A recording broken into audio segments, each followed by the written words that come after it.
थी उत्तर प्रदेश हुकूमत में अल्पसंख्यक मामलों और हज और वक्फ के मिनिस्टर ऑफ स्टेट दानिश आजाद अंसारी साहब को आना था।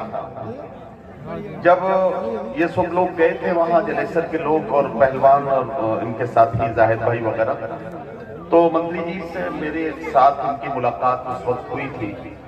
जब मैं यहाँ लखनऊ से इधर आ रहा था तो रास्ते में मंत्री जी का फोन मेरे पास आया।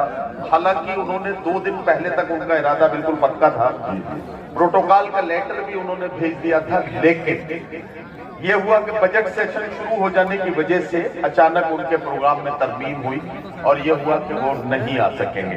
तो उन्होंने मुझे खास तौर से ये कहा कि मैं जलेसर की आवाम को उनका सलाम पहुंचा दूं और आपको इस मुशायरे की मुबारकबाद भी साथ ही साथ पेश कर दूं। एक काम तो ये था, एक अमानत थी मेरे पास, वो मैंने आप तक पहुंचा दी। दूसरी बात मुझे ये कहनी है कि मुशायरे में शोरा इकराम का कलाम सुनते हुए हम यहाँ तक आ गए। पिछले 2, 2.5, 3 महीनों में हमारे मुशायरे की डाइस का बड़ा खसारा हुआ है। बिल्कुल हमने कई सीनियर्स को खोया है। मैं बड़ी भाई बेटा बहुत संजीदा गुफ्तगू हो रही है इस वक्त आप लोग एक बार जोरदार तालियां बजा दीजिए बेटा, बहुत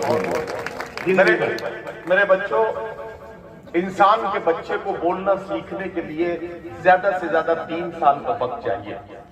3 साल में इंसान का बच्चा बोलना सीख जाता है, ठीक ठाक बोलने लगता है, लेकिन क्या बोलना है, कब बोलना है, कितना बोलना है और कब नहीं बोलना है, ये सीखने के लिए पूरी उम्र चाहिए।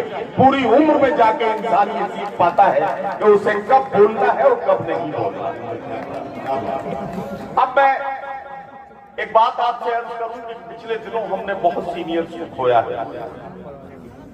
जनाब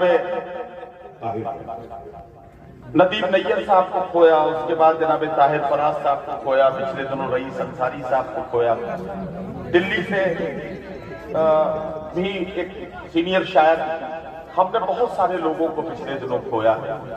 अभी मैं बैठा बैठा मुनव्वर राना साहब का वो शेर मेरे जहन में गर्दिश कर रहा था कि मेरे आंसू कभी जेवर नहीं होने वाले, ये गुनहगार पैगंबर नहीं होने वाले, मेरे आंसू कभी जेवर नहीं होने वाले, ये गुनहगार पैगंबर नहीं होने वाले। और कुछ रोज मेरा बोझ उठा लो बेटे, चल दिए हमको मयस्सर नहीं होने वाले। और कुछ रोज मेरा बोझ, और कुछ रोज यूं उठा लो।